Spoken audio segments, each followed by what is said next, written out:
መስከረም 22 ዕለተ ሐሙስ የቀትር ጸሎት። እግዚአብሔር ስለዚህ ጊዜ እናመሰግናለን። አብረህን ስለሆንክ፣ ቸርነትህ ስለበዛ፣ በምህረትህ ስለጋረድከን፣ ስላሳየህን መልካምነት፣ በጎነት እናመሰግንሃለን። እግዚአብሔር ሆይ አንተ ባለህበት ቦታ ሁሉ ይመቸናል። መንፈስህ በላያችን ስለሚሆን እናመሰግንሃለን። ጌታ እግዚአብሔር ሆይ ስምህን የሚያውቁ ይታመኑብሃል፣ አንተን የሚሹህን ደግሞ አትተውምና እናመሰግንሃለን። ወደፊትህ እንመጣለን፣ ወደ አንተ እንቀርባለን። እኛ ወደ አንተ መቅረብ እግዚአብሔር ሆይ ይበጀናልና እናመሰግንሃለን። በጌታ በኢየሱስ ክርስቶስ ስም እንዳንተ ቃል ደግሞ እጸልያለሁ። መዝሙረ ዳዊት ምዕራፍ 16 እንዲህ ይላል፣ አምላኬ ሆይ መጠጊያዬ ነህና በከለላ ሰውረኝ። እግዚአብሔር አንተ ጌታዬ ነህ፣ ከአንተ በቀር በጎነት የለኝም አሉት።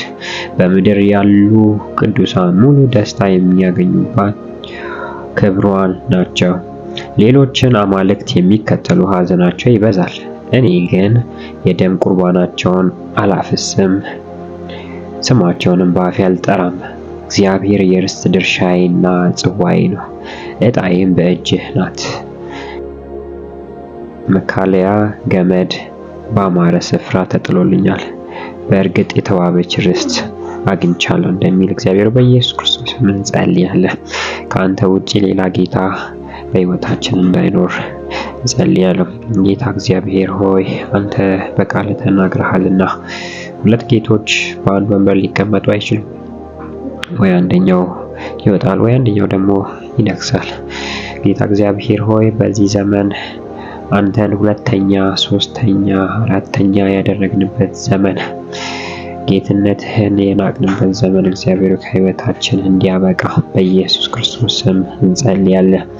እግዚአብሔር ሆይ ገበሬ ዘርቶ ዘሩ አድጎለት እግዚአብሔር ሆይ ፍሬውን ሲያይ ደስ እንደሚሰኝ እግዚአብሔር አንተ ደስ በሕይወታችን ትሰኝ ዘንድ ካንተ በቀር ሌላ ጌታ በሕይወታችን አይኑር። እግዚአብሔር ሆይ እኛ በራሳችን ላይ ሳናቅም ሆነ አውቀን የሾምነው ገንዘብ ሊሆን ይችላል፣ ኃጢአት ሊሆን ይችላል፣ ሰው ሊሆን ይችላል፣ ስራ ሊሆን ይችላል፣ ትምህርት ሊሆን ይችላል። ጌታ ሆይ በኢየሱስ ክርስቶስ ስም ያንተን ጌትነት የነጠቀ ያንተን ጌትነት ሁለተኛ፣ ሶስተኛ፣ አራተኛ ያደረገ እግዚአብሔር በኢየሱስ ክርስቶስም ከስፍራው እንዲለቅ አንተ ብቻ ጌታችን እንድትሆን፣ አንተ ብቻ ገዢያችን፣ አንተ ብቻ ወደ ፈለክበት የምትመራ እንድትሆን እግዚአብሔር ሆይ ምክንያቱም በዓለም ያለውን የሚከተሉ ሐዘን ይበዛባቸዋል፣ ደስታና ሐሴት ግን አንተን በሚሹ ሰዎች ውስጥ ይኖራልና እግዚአብሔር ሆይ ስለዚህ በጌታ በኢየሱስ ክርስቶስ ስም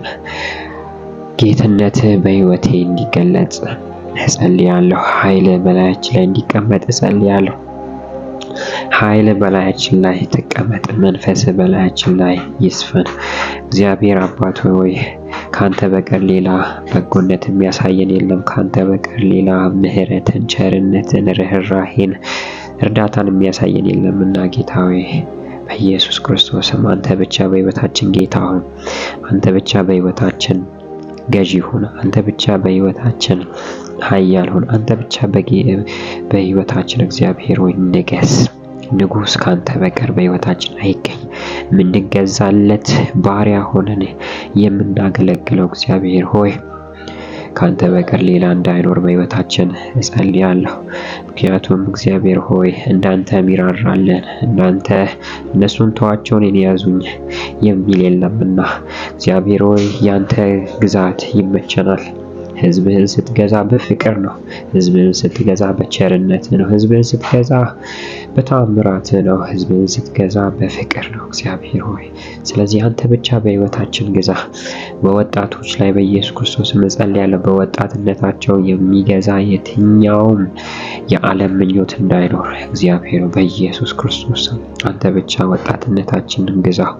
ጌታ እግዚአብሔር በወጣትነት ጊዜ በጎልማሳ ጊዜ እግዚአብሔርን አስብ እንዳለው ቃልህ እግዚአብሔር በኢየሱስ ክርስቶስ ለአንተ መገዛት ያንተን ቃል ማሰብና ማሰላሰል ኖሮ ከመሞት ያለፈ እግዚአብሔር ሆይ በሕይወታችን የሆነ የተጠራንበትን ጥሪ ኖረን እንድናልፍ እግዚአብሔር በኢየሱስ ክርስቶስ እንድትረዳን በመንፈስ እንድታግዘን ለሌሎች አማልክቶች እንዳንገዛ፣ ለብር እንዳንገዛ፣ ለኃጢአት እንዳንገዛ ጌታ እግዚአብሔር ሆይ ዘፈንን በማምለክ ለሴት በመገዛት እግዚአብሔር ሆይ በኢየሱስ ክርስቶስ ዘመናችን እንዳያልቅ ጉልበትን በሴት አትጨርስ ተብሎ እንደተጻፈ አባት ሆይ በጌታ በኢየሱስ ክርስቶስ ስም በተለያየ ነገር ውስጥ የተያዙ ሰዎች ነፃ የሚያወጣ ያንተ ጌትነት በላያችን ላይ ይቀመጥ። ጌታ እግዚአብሔር ልጆች ልጅነታቸውን እንደማንኛውም ዝም ብሎ እንደሚያድግ ሳይሆን በጸጋና በእውነት ያድጉ ዘንድ እግዚአብሔር ሆይ ገዢ እንድትሆን በሕይወታቸው እግዚአብሔር ሆይ የምታስተምራቸው እንዲሆኑ በኢየሱስ ክርስቶስ ስም እንጸልያለን።